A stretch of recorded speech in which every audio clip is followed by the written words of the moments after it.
Tol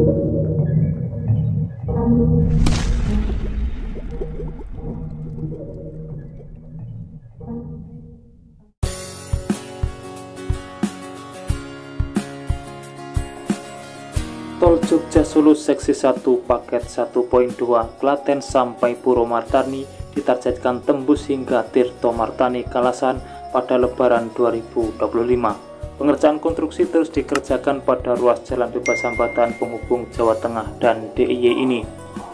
Humas proyek Tol Jogja Solo YIA Seksi 1 Paket 1.2 PT Adhikarya Agung Murhanjanto menjelaskan, secara umum progres konstruksi Tol Jogja Solo ruas Klaten sampai Purwomartani telah mencapai 62%. Angka ini mencangkup total keseluruhan progres penggarapan ruas tol di area Klaten maupun di area DIY. Paket pengerjaan ini juga mencangkup segmen Klaten sampai Prambanan yang rencananya akan dibuka fungsional untuk Nataru tahun 2024-2025. Beberapa penggarapan fisik memang sudah terlihat di lokasi proyek Tol Jogja Solo Paket 1.2. Tidak hanya timbunan, main road jalan berupa rigid pavement juga sudah nampak dibangun di lokasi penggarapan. Agung mengatakan kemungkinan ruas Tol Jogja Solo di wilayah DIY sudah tersambung dengan segmen Klaten sampai Prambanan di area Klaten pada tahun 2025. Dengan kata lain, penggarapan Tol Jogja Solo Seksi 1 Paket 1.2 sudah bisa tembus hingga Kalasan pada tahun depan. Saat ini fokus pengerjaan kontraktor ada pada main road jalan tol. Selain pengerjaan jalan rigid pavement, kontraktor juga merampungkan sejumlah jembatan maupun box culvert di sepanjang proyek. Mengenai pembebasan lahan Tol Jogja Solo ruas Klaten sampai Purwomartani secara umum nyaris tuntas. Saat ini pengadaan lahan proyek Tol Jogja Solo Seksi 1 Paket 1.2 tersebut hanya menyisakan tanah wakaf dan tanah Sultan Ground untuk area DIY. Humas proyek Tol Jogja Solo ruas Klaten sampai Purwomartani PT Adhikarya Agung Murhanjanto menjelaskan beberapa lahan yang saat ini masih diproses yakni Sultan Ground dan tanah wakaf. Adapun Sultan Ground secara prinsip walilah telah diterbitkan. Hanya saja bangunan maupun tegakan di atas Sultan Ground juga harus dibebaskan.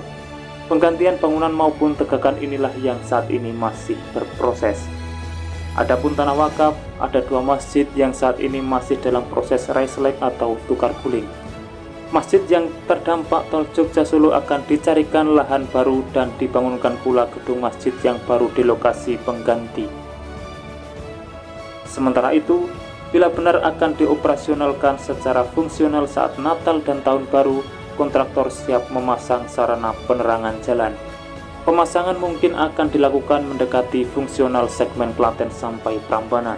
Perihal gerbang tol mana saja yang bisa dilewati para pengemudi saat Natal dan Tahun Baru nanti, Agung menegaskan bila itu menjadi sepenuhnya kewenangan BUJT. Sebelumnya, pada pertengahan November lalu, tepatnya pada Sabtu 16 November 2024, Menteri PU Dodi Hanggodo meninjau langsung perkembangan progres Tol Jogja Solo YIA di Gait Prambanan. Dalam kunjungan tersebut, Dodi mengecek kesiapan fungsional jalan Tol Jogja Solo Klaten Prambanan dalam menghadapi arus lalu lintas pada libur Natal dan Tahun Baru 2024. Melihat progresnya, Dodi optimis Tol Jogja Solo segmen Klaten sampai Prambanan bisa difungsikan pada akhir Desember ini. Keberadaan segmen Klaten sampai Prambanan diharapkan dapat mengurangi kepadatan kendaraan pada jalur utama Klaten sampai Prambanan. Adanya jalur fungsional ini juga dapat menjadi alternatif bagi pengendara untuk bepergian ke destinasi wisata seperti Candi Prambanan dan destinasi lainnya di DIY maupun Jawa Tengah.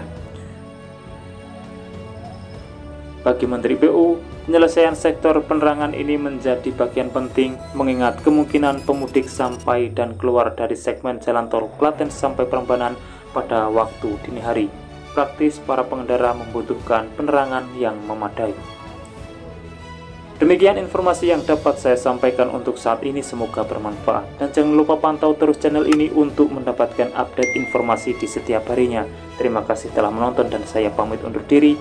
Wassalamualaikum warahmatullahi wabarakatuh. Sampai bertemu di kabar menarik selanjutnya.